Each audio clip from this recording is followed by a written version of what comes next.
1º de novembro de 2025, quem vos fala é o pastor Valdir dos Anjos. A paz do Senhor Jesus Cristo, desejo que te vá tudo bem. O tema da lição esta semana, o chamado de um profeta. O tema da leitura de meditação diária é o envio dos primeiros missionários da igreja. O texto que estaremos lendo é Atos capítulo 13, versículos 1 ao 4. E na igreja que estava em Antioquia havia alguns profetas e doutores, e servindo eles ao Senhor e jejuando, disse o Espírito Santo: apartai-me a Barnabé e a Saulo para a obra que os tenho chamado. Então, jejuando e orando e pondo sobre eles as mãos, os despediram, e eles, enviados pelo Espírito Santo, desceram a Seleucia e dali navegaram para Chipre. Também neste momento, nesta mensagem, quero que você, ó ouvinte, entenda o porém. O objetivo para nós, como líderes e igreja, é compreender o que o chamado profético e missionário. Devemos compreender que o chamado profético e missionário é uma função espiritual e social, e que somos chamados para interceder e servir sob a direção do Espírito Santo. Ouve esta palavra, alimenta sua alma, fortalece o teu espírito. Deus te abençoe. Vejamos, a igreja de Antioquia é um modelo da igreja missionária que nasce da oração, do jejum e da sensibilidade à voz do Espírito Santo. Ali Deus separou Barnabé e Saulo, dois homens já aprovados, fiéis e comprometidos com a obra, para levarem o evangelho aos gentios. Eles não foram movidos por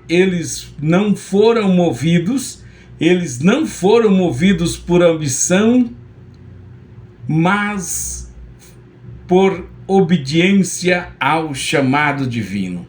Eles não foram movidos por ambição pessoal, mas por obediência ao chamado divino. Na história da igreja, homens e mulheres se levantaram para responder a esses chamados, e outros, infelizmente, recusaram com consequências externas. Porém, quero já mostrar a você, para que você possa prestar atenção. Estamos aqui falando sobre a palavra do Senhor e um ensino para sua edificação, seu elevo espiritual e para glorificar o nome do Senhor Deus. Ouve esta palavra, alimenta sua alma, fortalece o teu espírito. Deus te abençoe. Vejamos, Jerônimo de Estridão. Em 347 a 420 depois de Cristo, Jerônimo, um dos grandes pais da igreja, deixou Roma e sua carreira promissora até um noivado para dedicar-se totalmente ao serviço missionário. Mudou-se para Belém, onde traduziu a Bíblia para o latim, a Vulgata, enfrentando pobreza e solidão. Sua ruína produziu um impacto espiritual que ecoa até hoje. Ele compreendeu que o chamado de Deus vale mais do que qualquer realização humana. O chamado de Deus vale mais do que qualquer realização humana. O segundo exemplo, pelo contrário, fala de Hermógenes de Esmirna, no século II. Segundo relatos preservados por Eusébio de Cesareia, Hermógenes foi um discípulo talentoso de Justino Mártir. Chamado para o campo missionário, preferiu chamado para o campo missionário, preferiu permanecer na cidade buscando reconhecimento e conforto. Mais tarde, afastou-se da fé, envolveu-se com heresias gnósticas e morreu em desespero, afastado da comunhão. Sua história é um triste lembrete de que negar o chamado de Deus é perder o propósito e o destino eterno. Negar o chamado de Deus é perder o propósito e o destino eterno. Gostaria que você pudesse fixar mais a sua atenção. Ouvindo esta palavra, quero te fazer esta pergunta. Se o Espírito Santo chamasse hoje o seu nome, como chamou a Barnabé e Saulo, qual seria a sua resposta? Portanto, o chamado nasce da comunhão.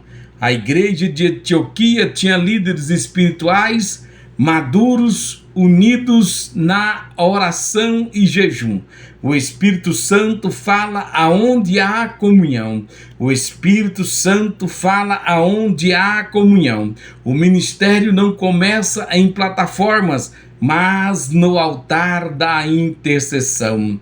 Líderes e obreiros precisam cultivar a comunhão espiritual e emocional para ouvir claramente a voz de Deus. O ministério frutífero nasce do relacionamento com o Senhor, não de estratégias humanas. O ministério frutífero nasce do relacionamento com o Senhor, não de estratégias humanas. O chamado é específico, divino. É Deus que chama, é Deus que capacita, é Deus que envia. Apartai-me a Barnabé e a Saulo para a obra que os tenho chamado. O Espírito Santo não apenas chama, ele especifica a missão. Barnabé e Saulo não se ofereceram voluntariamente, foram separados, chamados, escolhidos. O chamado legítimo é fruto da escolha divina, não da autopromoção. Repito, o chamado divino é fruto da escolha divina e não da alta promoção. Deus ainda chama pessoas específicas para tarefas específicas. O verdadeiro líder espiritual não busca posição, mas direção.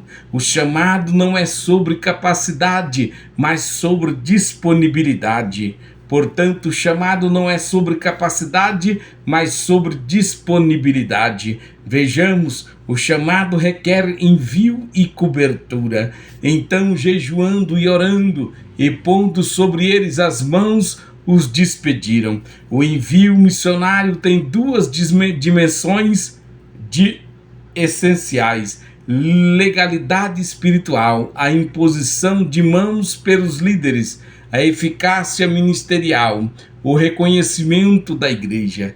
Barnabé e Saulo foram enviados com cobertura espiritual. Não saíram sozinhos dizendo que ouviu a voz de um anjo.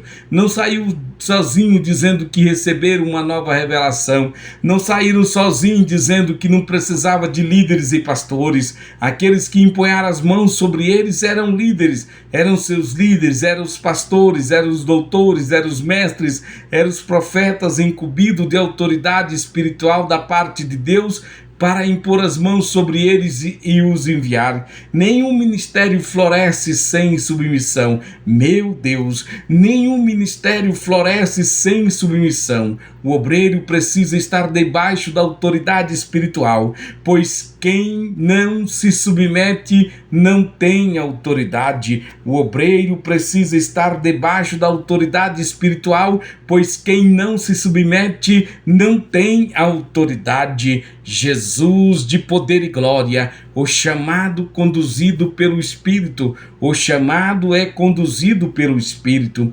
eles enviados pelo Espírito. O Espírito Santo não apenas chama, ele sustenta e dirige o caminho. O Espírito Santo é que dirige, é ele que sustenta, é ele que guia. Os missionários não foram conduzidos a lugares estratégicos, enfrentando oposição, mas também os missionários foram conduzidos a lugares estratégicos, enfrentando oposição, mas também colhendo frutos. Onde o Espírito guia, ele provê. Os missionários foram conduzidos a lugares estratégicos, enfrentando oposição, mas também colhendo frutos.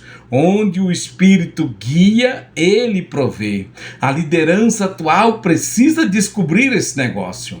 A liderança espiritual precisa descobrir a dependência do Espírito Santo para enviar os missionários, para enviar homens e mulheres da evangelização.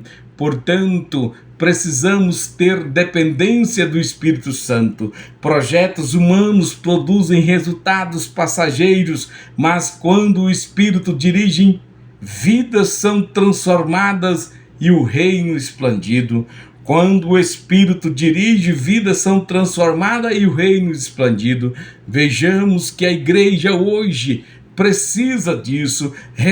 A igreja precisa restaurar o jejum, a vida de oração. Também a igreja precisa restaurar a vida de oração e jejum, assim como em Antioquia. O mover missionário nasce do altar, não do planejamento humano. O mover missionário nasce do altar e não do planejamento humano. Ouça, obedeça a voz do Espírito Santo. Ele ainda chama pessoas para missões, intercessão e profecia dentro e fora da igreja. Portanto, lidere com submissão e unidade. Líderes espirituais devem impor mãos, abençoar, enviar, não reter. Portanto, desperte o ministério intercessório, como Daniel fez. Isaías, no capítulo de segundo livro de Reis, capítulo 19, versículo de número 1 ao 4, Daniel 9, versículo 18 ao 19, sejamos profetas que oram pela restauração da nação. Já estamos concluindo. O envio de Barnabé e Saulo marca o início da missão mundial da igreja. Deus continua separando homens e mulheres para a sua obra, mas poucos estão ouvindo a voz que chama no meio da correria da vida moderna. Poucos estão ouvindo a voz que chama no meio da correria moderna. Assim como Jerônimo, vale a pena renunciar tudo por causa do Evangelho, mas que não sejamos como Hermógenes, que preferiu o conforto e perdeu a eternidade. Hoje mesmo o Espírito de Deus nos chama para agir. Portanto, o Espírito Santo ainda hoje está falando: apartai-me a um Barnabé e um Saulo. Aparta para mim um Barnabé e um Saulo, e estes pode ser você. Ele quer o Saulo dessa geração. Deus quer o Saulo, o Barnabé desta geração. O Saulo dessa geração pode ser você. E aí, você está disposto a dizer ao Senhor agora mesmo: eis-me aqui, envia-me a mim. Amém.